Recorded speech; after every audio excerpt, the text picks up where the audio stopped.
Nice to meet you, Zoe. Nice to meet you too. Hello, hello. So tell me, how did this come about in the first place? I can imagine that Israel Adesanya could have had his pick from a variety of filmmakers or approaches in terms of documentary. Yeah, you're absolutely right. He's a subject matter that had multiple choices when it came to directors, and there were certainly a few that were on the cards. I think we just went out for dinner one night, and I think we just connected, and I discussed kind of my love for dancing, kind of bringing your weirdness and that becoming your superpower. And I don't know, we just clicked. And I think beyond that, he was smart enough to see that perhaps a female lens on a very macho sport was going Hmm. to be a bold move. And did you guys discuss how long it would be? I mean, I know you filmed over 5 years. Was that just the plan, or was that just kind of how it unfolded? It was certainly not the plan, and I I wouldn't be doing that. I wouldn't be raising my hand to do that again and again. But COVID happened, so that kind of put a spanner in the works. And also, what's amazing about having it documented over 4 years or whatever it is that you really see someone who is starting out and then morphing into, a star. And I think that's a really special insight, especially to up and coming athletes or just, I guess, any athlete. I'm not actually that into UFC, but I found him a fascinating character. And I'm really interested in characters who kind of overcome adversity, or there's a sense of grit and resilience. Like Israel was basically a runt that rose, like he was not made to be a fighter, I don't believe. So I find that really inspiring. It is one of those true underdog stories that I think can serve as pretty inspirational for a variety of people in different walks of life, especially when he goes through the bullying. I thought that that was a really fascinating aspect, and how open he is when it comes to discussing the bullying, and then later on as the documentary unfolds, just the emotional impact of everything. This documentary, I think, really shows the vulnerability of some of these superstars. Yeah, I mean, that's what I was fascinated with right in the beginning. I think there was an article that I read where I heard him talking about how he was in touch with his feminine side and the vulnerability. And, I had seen him painting his nails and stuff like that, but I guess I was a little bit, yeah, I was not suspicious, but I was curious to know whether it was actually the truth. And then it wasn't until quite a way down the track that I heard that he had a therapist. And for me, that was a bit of a turning point, because I was like, right, if I really want to unlock this guy, I think she's going to be a weapon. She's going to be really helpful with that. I was interested in finding out just how much input he had, or if he had any at all, in terms of the creative aspect, the story that was going to be told, or was it more of just like, hey, you capture my life and you come out with something at the end and I'll have a look? Yeah, that's a really good question, and I'm glad you asked that, because for me it was absolutely essential that I had creative control when it came to cutting this film and making this film. So there's no way I would have jumped on board if Izzy had creative control or was constantly kind of curating how he was looking or what was going on. So yeah, I mean, it takes courage for talent, a documentary subject, to do that.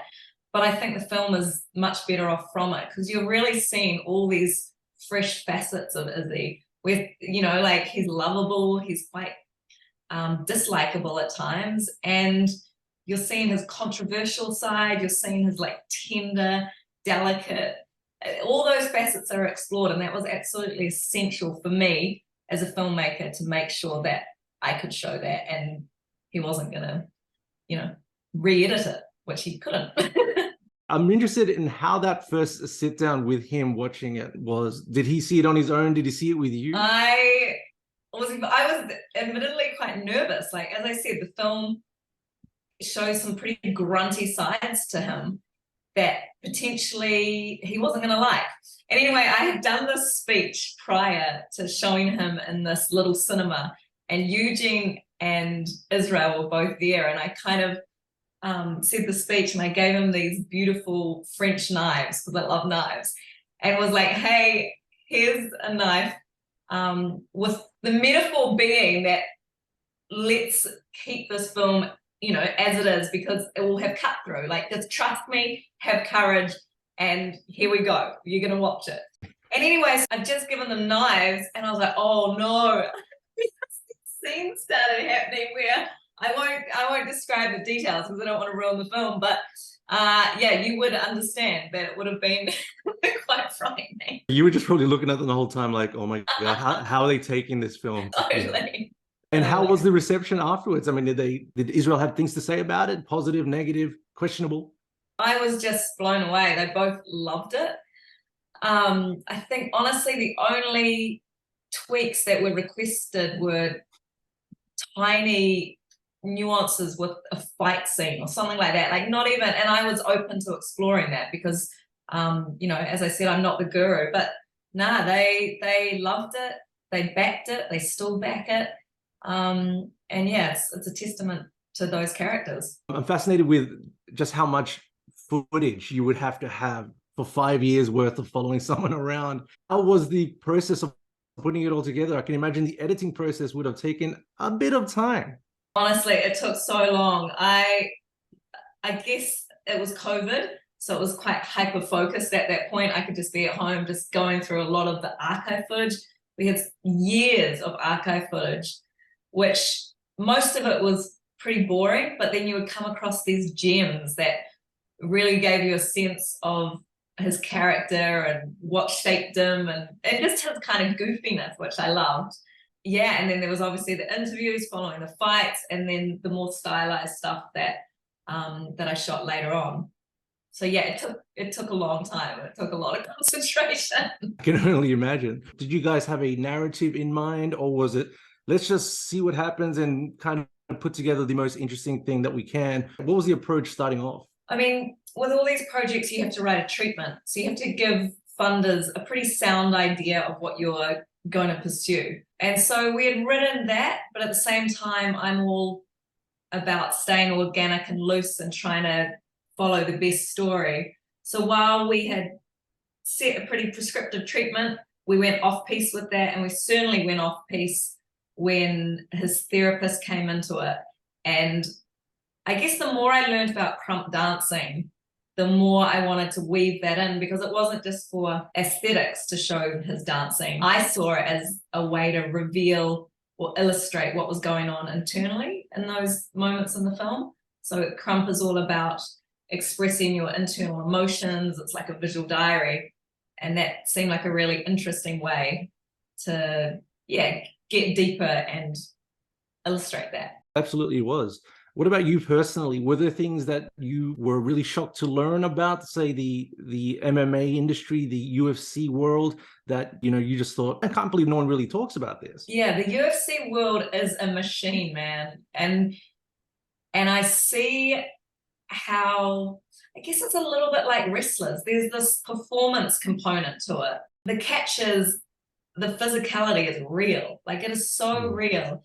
And so you've got this combination of, I think, an emotional toll as well as a physical toll.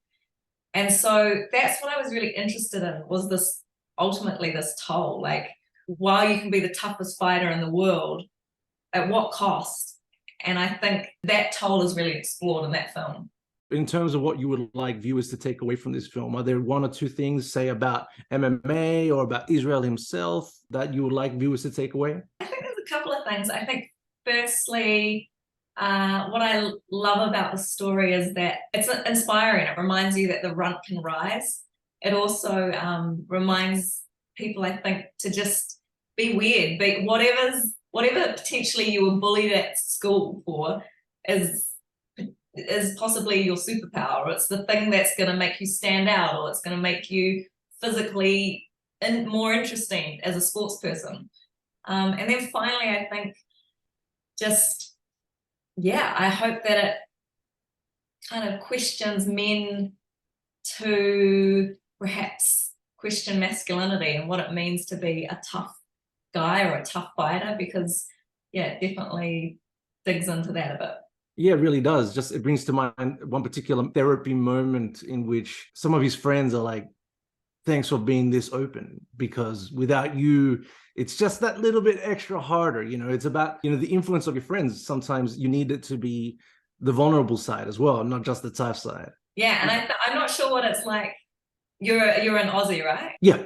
Yeah, in New Zealand, I still think we're quite a long way off from a progressive or well-rounded masculinity. Like, I feel like it is so still repressed here, and there's a lot of men going through mental illness, and to have someone like Izzy share his vulnerability and share a story maybe might crack us up for some conversations around that. In terms of what you got coming up next, do you have anything like this, or are you looking to scale back the 5-year projects a little bit? Well, I've got a couple of drama projects on. I've got documentaries, and I think they all share a common thread, which is just, I guess, characters on the outskirts, or potentially characters that you were almost repelled by in the beginning, but when you dig deeper, you kind of can understand why they are who they are, and just, again, that resilience and grit. So yeah, those themes are definitely still there. That's awesome. I look forward to seeing what you've got coming up next, and congratulations again on STYLEBENDER. Thank you so much. I really appreciate it.